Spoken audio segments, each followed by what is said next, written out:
Everyone, welcome to Aashvika vlogs. So మళ్ళీ ఇంకో వీడియోతో మీ ముందుకు వచ్చేసాను. సో మేము ఎక్కడికి ట్రావెల్ చేస్తున్నాము అంటే, మా అమ్మమ్మ గారు మమ్మల్ని ఒక కోరిక కోరారు. సో దానికోసం అని చెప్పి గబగబా ప్లాన్ చేసాము, ఒక వెహికల్ బుక్ చేసుకున్నాం. సో ఎక్కడికి ఏంటి అనేది తెలుసుకోవాలనుకుంటే ఫుల్ వ్లాగ్ చూసేయండి.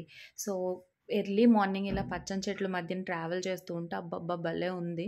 సో ఈయనెవరు ఇప్పటికీ సైకిల్ తొక్కుంటూనే వెళ్తున్నారు. ఎంత మంచిగా అనిపించిందో ఆయన చూస్తేనే మనకి తొక్కాలనిపిస్తుంది.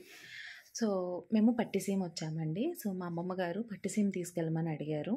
సో పట్టిసీమ తీసుకొచ్చాము. సో ఇక్కడ బోట్ కోసం వెయిట్ చేస్తున్నాం. ఇక్కడ పార్కింగ్ ఉందండి, పార్కింగ్కి మనీ ఉంటుంది. సో పార్క్ చేసుకోవచ్చు ఇక్కడ వెహికల్స్. అక్కడ పార్క్ చేసుకొని బోట్ కోసం చూస్తున్నాము. సో పెద్ద చెట్టు, ఇక్కడ పెద్ద ఆంజనేయ స్వామి కూడా ఉన్నారు. సో టెంపుల్ టైమింగ్స్ అయితే మాత్రం ఎవ్రీడే 10:30 ఆ టైంకి క్లోజ్ చేసేస్తారట. సో మొన్న సండే కదా, సో విజిటర్స్ ఎక్కువ వస్తారని చెప్పి 12:30 వరకు ఉంచారు. సో మా దర్శనం అవన్నీ అయ్యేసరికి 12:30 అరౌండ్ 1 అయింది. సో మాకు కొంచెం భక్తి ఎక్కువ. సో అక్కడే టైం అంతా స్పెండ్ చేసేసాము. సో పట్టిసీమకి బోట్లో రాజమండ్రి నుంచి నార్మల్గా అందరికీ తెలుసు. సో అలా కాకుండా మన ఓన్ వెహికల్ బై రోడ్ కూడా వెళ్ళచ్చు. సో ఇట్లా బోట్ దిగిన తర్వాత ఇలా ఇసుకలో నడిచిన కొంత దూరం వరకు తర్వాత టెంపుల్ వస్తుందండి. చూసారా, ఒక్క మనిషి కూడా లేరు అక్కడెక్కడో ఆ బోట్ తప్ప. ఒక్క నిమిషం మేమే ఉన్నామా భూమి మీద అన్నట్టు ఉన్నది.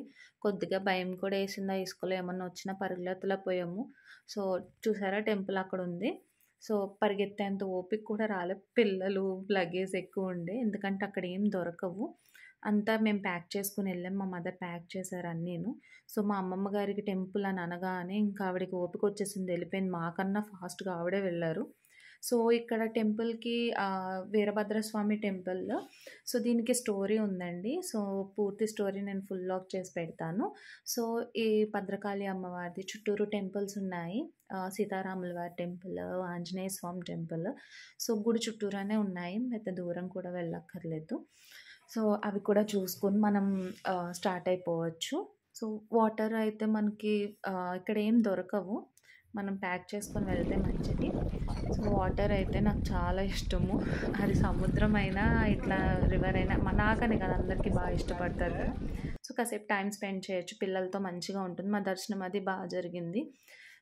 సో ఎవరైనా పట్టిసీమ వెళ్ళాలనుకున్న వాళ్ళు ఏమైనా టైమింగ్స్, ఏమైనా డౌట్స్ ఉంటే కామెంట్ సెక్షన్లో కామెంట్ చేయండి. Hope you like